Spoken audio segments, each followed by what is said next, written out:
Ah, you finally arrived. There's no time to spare, so we'll begin with our first lesson. Wait, hold on. There's something we need to clear up first. Otherwise, it'll keep bugging us. So that's still on your mind, huh? Maybe you're the ones who can't let things go. Don't worry, there's a time and place for exacting vengeance. Besides, I'm not in the mood for any right now. Best save it for later. You need to be in the right mood for vengeance. I already have a long list of vengeance to exact. Even if I wanted to begin now, I'd have to start in the right order. Who knows how long it will be before I get to you?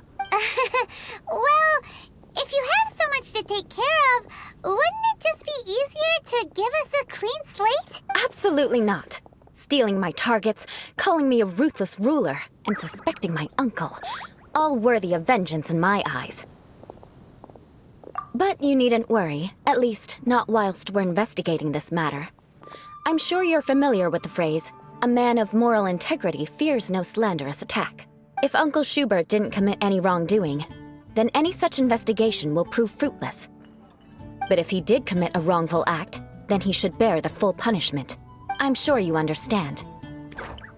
Good. Now, there are two key points that aristocrats attach great importance to: your manner of speech and your bearing. Let's begin with your manner of speech. Aristocrats have a very unique way of carrying conversation, even with mundane daily topics. Oh, Paimon's already learned some unique conversation. Mark my words, vengeance will be mine! Not even close. And besides, it sounds strange. Hey! Paimon learned it from you! And didn't you say not to call others strange? It seems you don't respect the rules of your own clan. No, I've no need to trouble myself with such frivolous formalities. Here, allow me to demonstrate. For example, when greeting a friend, you could say, "As the morning dew greets the coming dawn, so do I greet you, my dear friend." As the morning dew does what now? However, such a phrase may only be used during the morning hours. Also, the party with whom you're speaking must be of approximately the same status as you. Morning dew is not uncommon, so it expresses that friendship should not be measured by value, yet also suggests that friendship between aristocrats— Oh, no. You must be prudent with your words. Calling someone a good friend could easily offend them. But didn't you just say my dear friend in your example? Paimon's confused. Yes, I did. But you must know in the Lawrence family, dear friend is a set phrase that can only be used towards certain friends with whom one is acquainted, but not— It sounds much more pleasant to call an acquaintance a dear friend. So another thing to remember, aristocrats are concerned with face and being polite. However, if you were to use dear friend to address an intimate friend, the recipient would think that you were deliberately trying to estrange them. This is only the first step in making a greeting. After addressing one another, you then exchange courtesies. Wait. This is all too abstract. Perhaps it would be better if you gave some real-life demonstrations. Very well. Come with me. We'll choose some bystanders to converse with. Oh, you're Eula of the Lawrence clan, right? This can't be good. You there, lowly laborer. You stand in the presence of a member of the illustrious Lawrence clan. I have words for you. Please acknowledge the glory bestowed upon thee by the nobility— what comes next? Oh, right. By solemnly kneeling to the ground with utmost sincerity. Huh? I can't— Hold on, what did they always teach me? Whenever a dispute arises, protection of your family's prestige and dignity always takes precedence. Got it. As a lowly commoner, you shall maintain absolute reverence when speaking with those under which you so graciously toil. How dare you speak in such a manner? Is everyone from the Lawrence clan so strange? The days of the Lawrence clan's tyranny have long passed. I don't care what you're trying to do, just beat it.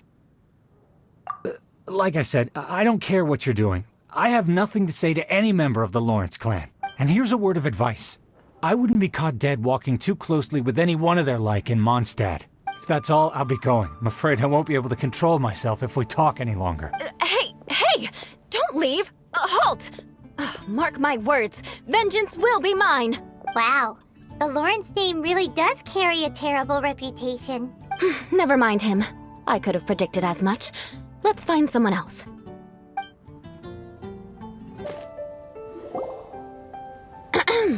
You there, lowly toiler.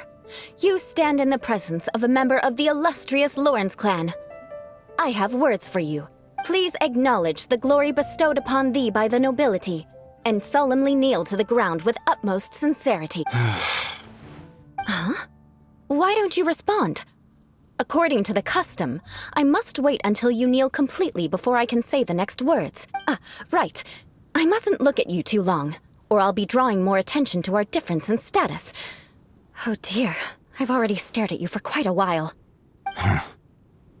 Fine. You may spare yourself the formality of kneeling, as it may be a little inconvenient. I shall continue. Oh, wait.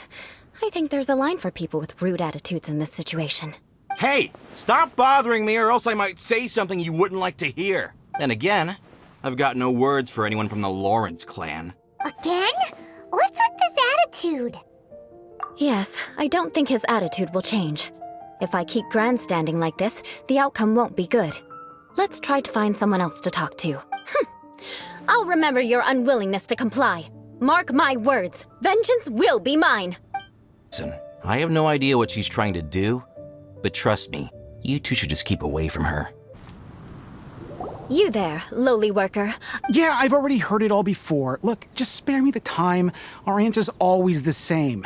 We've got nothing to say to the likes of you. I mean, seriously, can't you just take a hint? Please calm down. We don't want to cause any trouble. I know she's a knight of Favonius, and that the knights wouldn't misplace their trust, but the name Lawrence carries too much weight with it.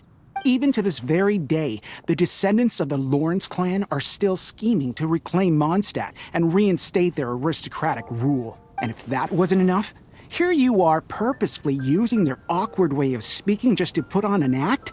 Don't you care for the feelings of us ordinary folk? You have a point, but mark my words, this transgression will not go unnoticed. Huh? You want to fight? Listen here, I may be no match for you, but I'll be sure to lodge a complaint with the Knights of Favonius. I'm sorry, but I want her to understand that I'm serious. Listen here, if you don't want things to get more unpleasant, then you'd better just stop. Forget it. There's no point in quarreling any further. Let's go.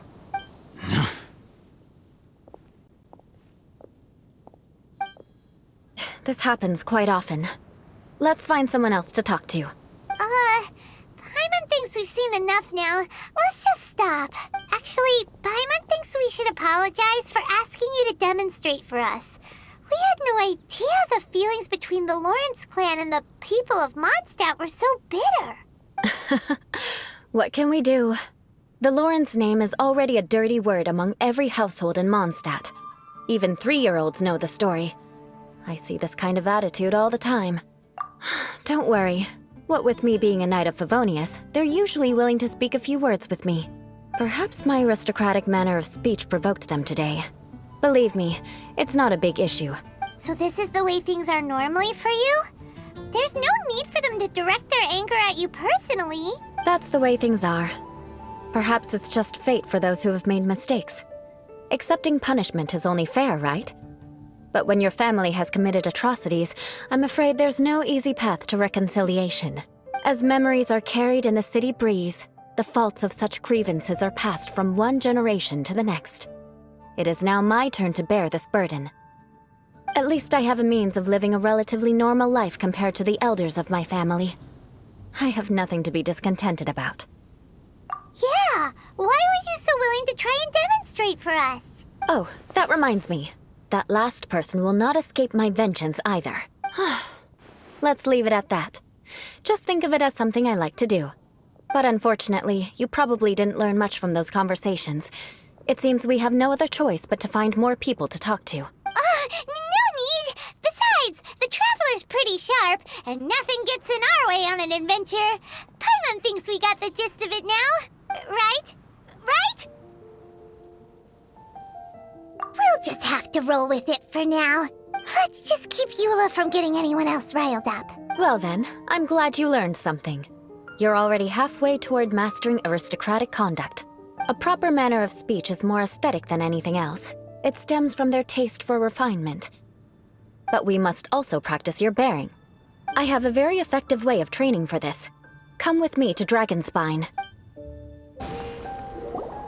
It's so cold. Does aristocrat training really need to be done here? If you wish to truly achieve the dignified conduct of an aristocrat, you must learn to remain composed and elegant even amidst harsh conditions. For example, you can see that part of the path up ahead is quite difficult to traverse. But a well-trained aristocrat would not only effortlessly proceed forward, but do so without a stain on their garment and their elegance fully intact. Paimon thinks we've left the realm of aristocrats and entered the realm of adventuring. Compared to what we've already seen, this should be a piece of cake. This is where you can finally apply some of your adventuring knowledge. You look pretty confident this time. All right, let's get started. Remember, you must be graceful and elegant. Don't get knocked or launched into the air. That would be most unsightly.